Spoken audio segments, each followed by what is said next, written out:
Good morning. నిన్నటి క్లాస్లో మనం రేట్ ఈక్వేషన్స్ గురించి నేర్చుకోవడం జరిగింది. అక్కడ రేట్ ఆఫ్ ద రియాక్షన్ని మనకు ఎక్స్ప్రెస్ చేసేటప్పుడు కాన్సన్ట్రేషన్ టర్మ్స్లో ఉండే ఆ పవర్స్నే మనము ఆర్డర్ ఆఫ్ ద రియాక్షన్ అని చెప్పుకున్నాం. ఈ ఆర్డర్ ఆఫ్ ద రియాక్షన్లో మనకు జీరో ఆర్డర్ రియాక్షన్స్ అని, ఫస్ట్ ఆర్డర్ రియాక్షన్స్ అని, సెకండ్ ఆర్డర్ రియాక్షన్స్ అని, థర్డ్ ఆర్డర్ రియాక్షన్స్ అని ఉంటాయి. మన సిలబస్ యొక్క స్కోప్లో మనకు జీరో ఆర్డర్ రియాక్షన్స్ మరియు ఫస్ట్ ఆర్డర్ రియాక్షన్స్ మాత్రమే ఇవ్వబడ్డాయి. క్రితం మనం చెప్పుకున్న ఆ రేట్ మనం జీరో ఆర్డర్ రియాక్షన్స్ మనం చూసినట్లయితే zero order rate reaction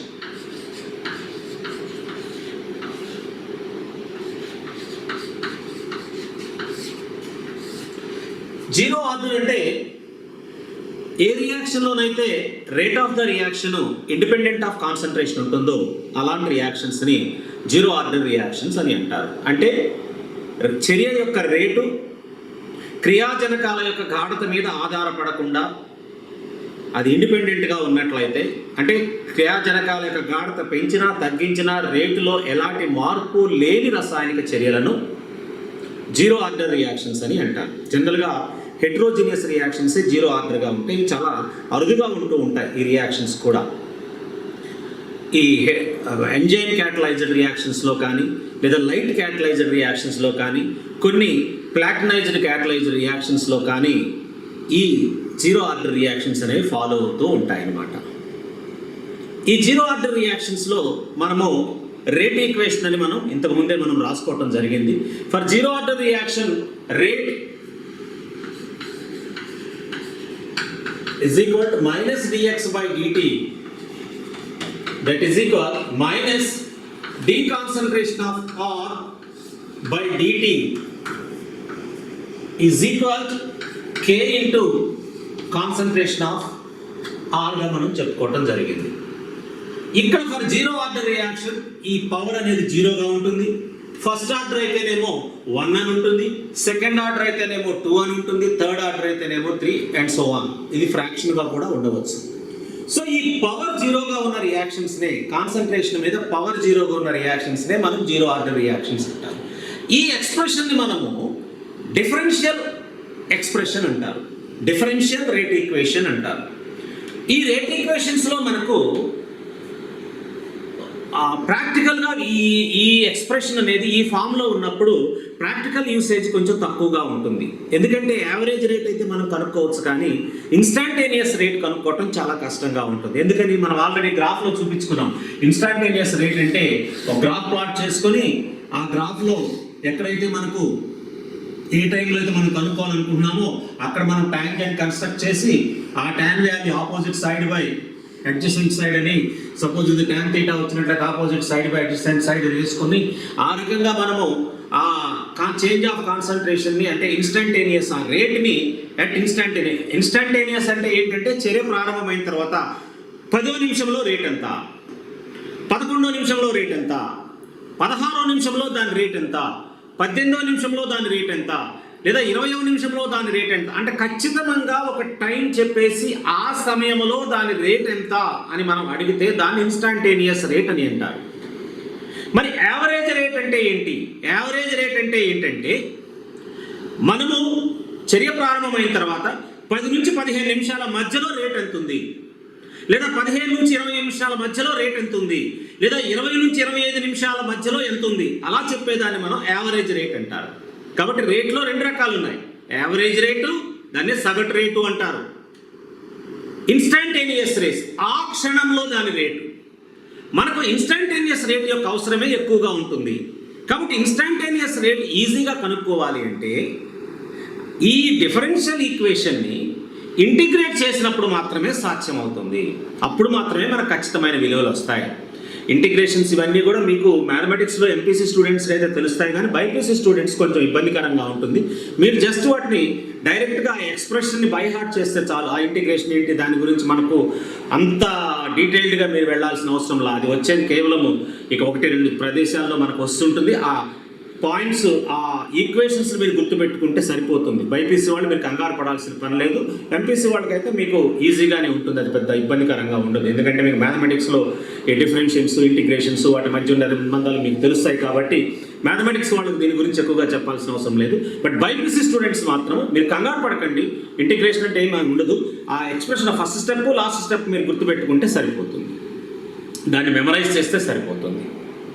so ఇప్పుడు ఇక్కడ మనకు ఈ ఇంటిగ్రేటేషన్ రేట్ యొక్క ప్రధానమైన ఉద్దేశము, ఇంటిగ్రేటెడ్ రేట్ లా యొక్క ప్రధానమైన ఉద్దేశం ఏంటంటే instantaneous rate of the reaction కనుక్కోవాలి అంటే మనం ఇంతకుముందు చెప్పుకున్న డిఫరెన్షియల్ రేట్ ఈక్వేషన్ ద్వారా అది కష్టంగా ఉంటుంది. గ్రాఫ్ గీసుకొని గ్రాఫ్లో నుంచి తీయటం ఇదంతా కూడా కొంచెం లెబోరియస్ ప్రాసెస్. అలా కాకుండా సింపుల్ క్యాలిక్యులేషన్ ద్వారా మనము ఇన్స్టాంటేనియస్ రేట్ కనుక్కోవాలి అంటే మాత్రము ఇంటిగ్రేటెడ్ రేట్లా మాత్రమే మనకు ఉపయోగపడుతుంది. ఇప్పుడు మనం నిన్న చెప్పుకున్న డిఫరెన్షియల్ రేట్ ఈక్వేషన్నే మనం ఇంటిగ్రేషన్ రేటుకి మనం మార్చుకుంటున్నాం అనమాట. ఇప్పుడు ఇక్కడ మనకు ఇది డీకాన్సన్ట్రేషన్ ఆఫ్ ఆర్ బై డిటి, ఇది మనకు జీరో ఆర్డర్ రియాక్షన్. ఈ జీరో ఆర్డర్ రియాక్షన్ లో టు ది పవర్ జీరో ఎంత వాల్యూ ఉన్నప్పటికీ టు ది పవర్ జీరో అంటే అది ఈక్వల్ టు 1 అవుతుంది అనమాట. కాబట్టి ఇప్పుడు ఇక్కడ మనకు d concentration of R by dt is equal k into R to the power zero is equal to 1. R to the power zero is equal to 1 అవుతుంది. కాబట్టి దీన్ని మనకి ఇలా వస్తుంది. కాబట్టి దీన్ని మనం ఎలా ఇంకొక రకంగా ఎట్లా రాసుకోవచ్చు అంటే d concentration of R is equal minus k into డిటీగా కూడా రాసుకోవచ్చు. అంటే ఈ డిటీని మనం అక్కడ తీసుకెళ్ళిపోయాం. ఇప్పుడు మనం దీన్ని ఇంటిగ్రేట్ చేసినట్లయితే on integrating the equation both side integral d concentration of R is equal minus k integral dt. దీని ఇంటిగ్రేషన్ చేస్తే ఏమొస్తుందంటే concentration of R is equal minus kt plus I అని వస్తుంది. ఇది ఈక్వేషన్ 1. ఇది ఎక్స్ప్రెషన్ ఏంటంటే ఆఫ్టర్ ఇంటిగ్రేషన్ వచ్చే ఎక్స్ప్రెషన్.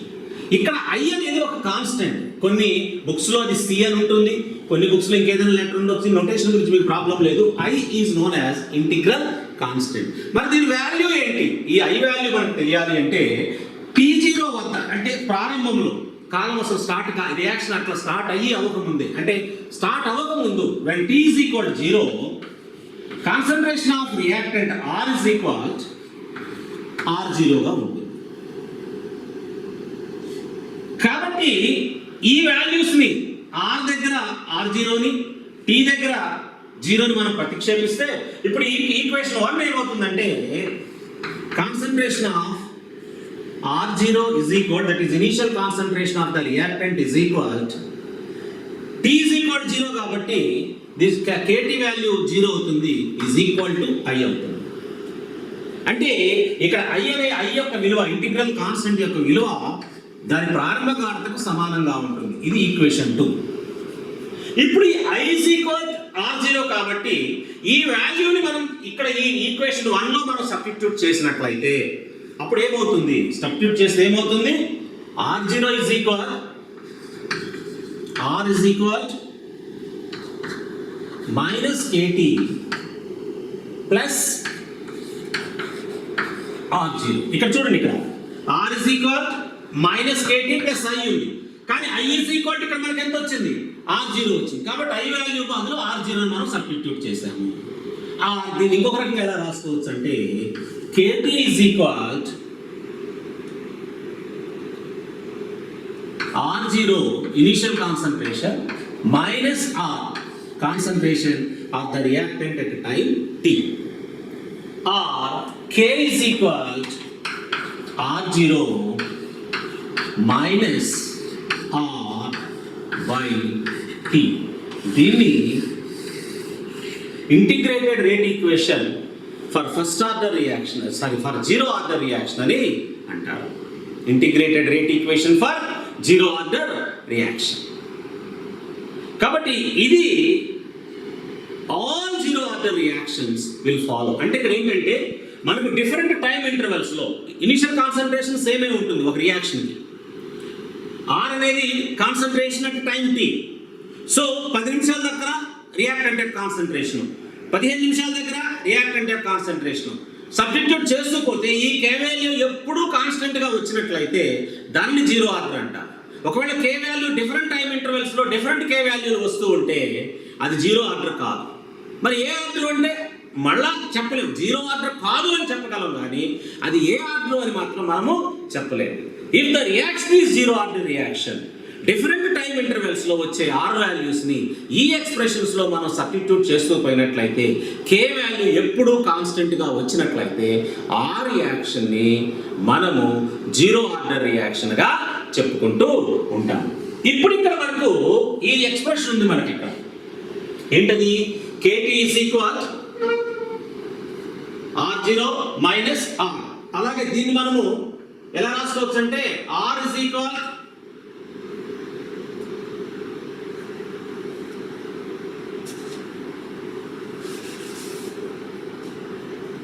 R0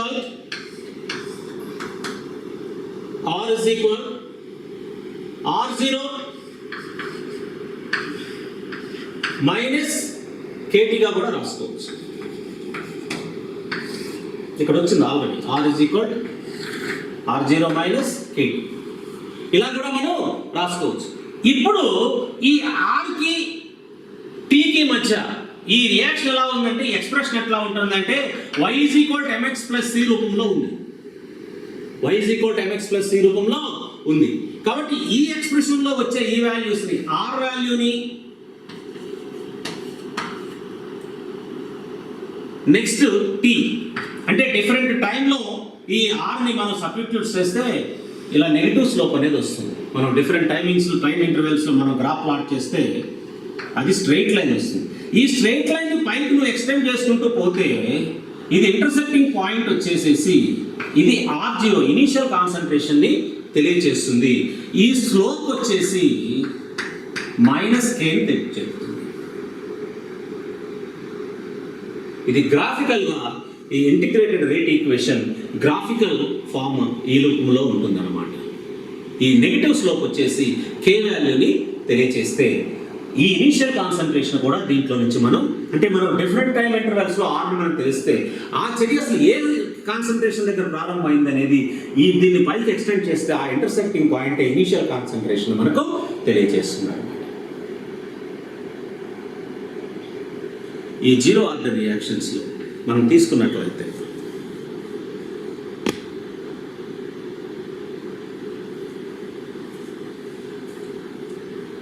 సో ఈ జీరో ఆర్డర్ రియాక్షన్స్ అనేవి చాలా రేర్గా జరిగే రసాయనిక చర్యలు. లైట్ క్యాటలైజ్డ్ లేదా ఎంజైమ్ క్యాటలైజ్డ్ రియాక్షన్స్లోనే జీరో ఆర్డర్ రియాక్షన్ ఉంటుంది. These reactions are independent of initial concentration. Initial concentration మీద దాని రేట్ అనేది ఆధారపడి ఉండదు. కాన్సన్ట్రేషన్ పెరిగినా తగ్గిన రేటు విలువలో నీకు ఎలాంటి మార్పు ఉండదన్నమాట.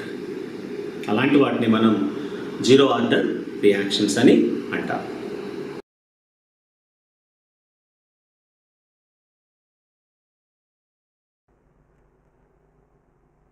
Integrated rate equation for first order reaction. ఇప్పుడే మనము జీరో ఆర్డర్ రియాక్షన్ యొక్క ఇంటిగ్రేటెడ్ ఈక్వేషన్ మనం డిరైవ్ చేయడం జరిగింది. ఇప్పుడు మనం ఫస్ట్ ఆర్డర్ రియాక్షన్ మనం తీసుకున్నట్లయితే ఫస్ట్ ఆర్డర్ రియాక్షన్స్లో rate is equal to minus dr by dt is equal to k into r to the power 1 అనుకుంటాం. ఎందుకంటే ఇది ఫస్ట్ ఆర్డర్ రియాక్షన్కి 1 అవుతుంది పవర్. అదే జీరో ఆర్డర్ అయితే 0 ఉంటుంది, సెకండ్ ఆర్డర్ అయితే 2 ఉంటుంది. సో ఈ ఎక్స్ప్రెషన్ని మనము ఇంకొక రకంగా రాసుకున్నట్లయితే it can also be written as minus d concentration of r by concentration of r is equal k into dt. D concentration of R is the change in the concentration of reactant at a time t. R is the concentration of the reactant. Dr is the change in the concentration of reactant and this is the concentration of the reactant. These two are two different things. This is change in the concentration and this is concentration of the reactant.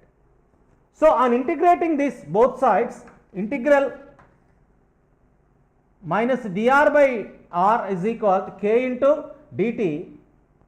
ఇక్కడ మనకు integral dr by r, integral dr by r is equal log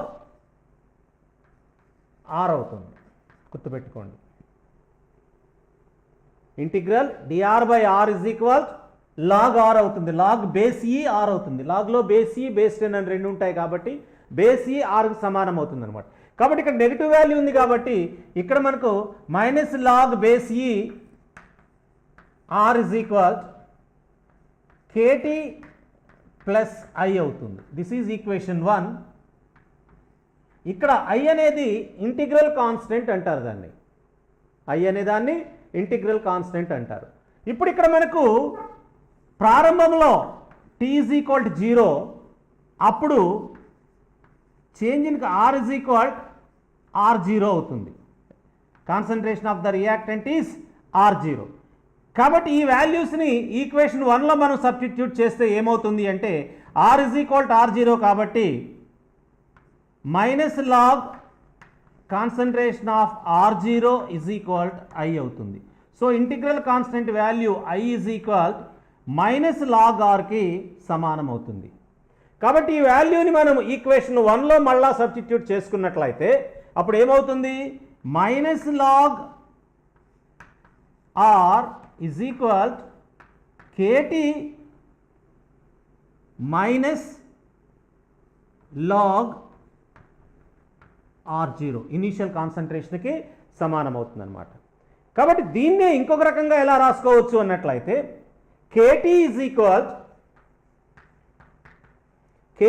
equal ఈ minus అవుతకైతే plus అవుతుంది కాబట్టి log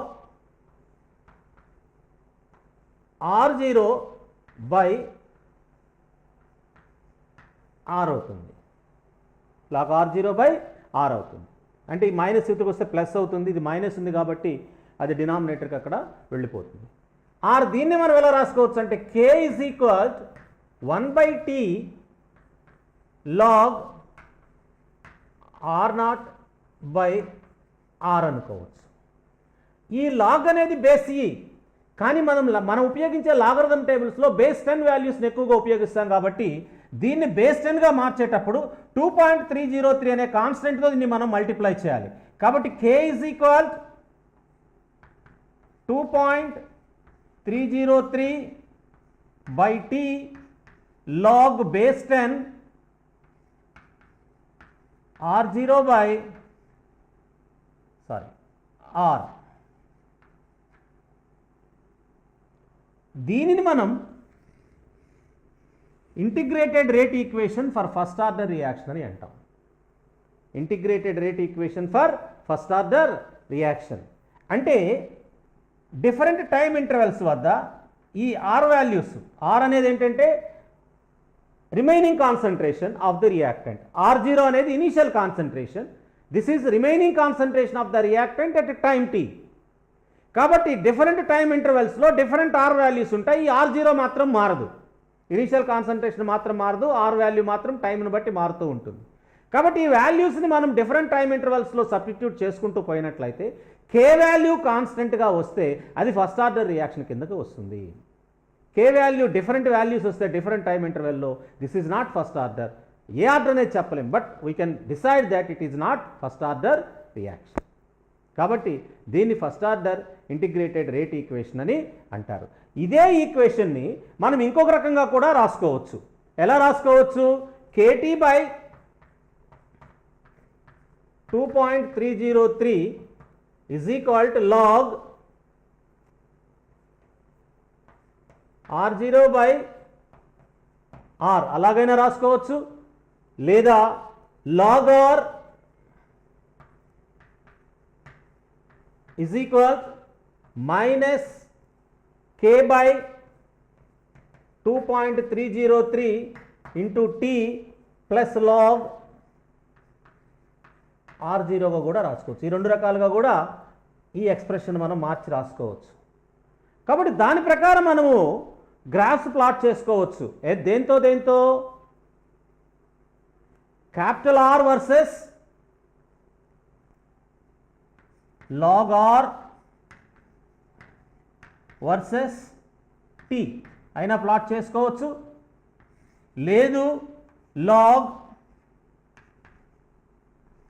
R not by R versus T కూడా మనము graph రెండు రకాలుగా graph మనం ప్లాట్ చేసుకోవచ్చు.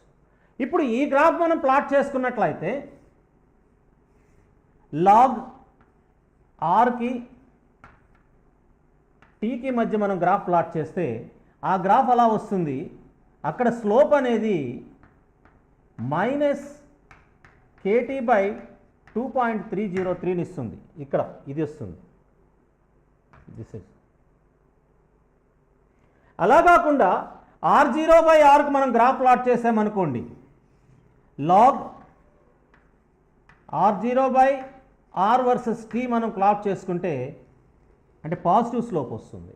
ఇలా వస్తే నెగిటివ్ స్లోప్ వస్తుంది. అంటే కేటీ వాల్యూ ఇక్కడ నెగిటివ్ వచ్చింది, ఇక్కడ కేటీ పాజిటివ్గా ఉంది కాబట్టి ఇక్కడ స్లోప్లోకి వచ్చేసరికి కే బై 2.303గా వస్తుందన్నమాట. సో ఇక్కడేమో కే మైనస్ కే బై 2.303 వస్తుంది, ఇక్కడ కే బై 2.303 వస్తుంది అనమాట. ఈ రకంగా రెండు రకాలుగా గ్రాఫ్స్ మనం ప్లాట్ చేసుకోవచ్చు.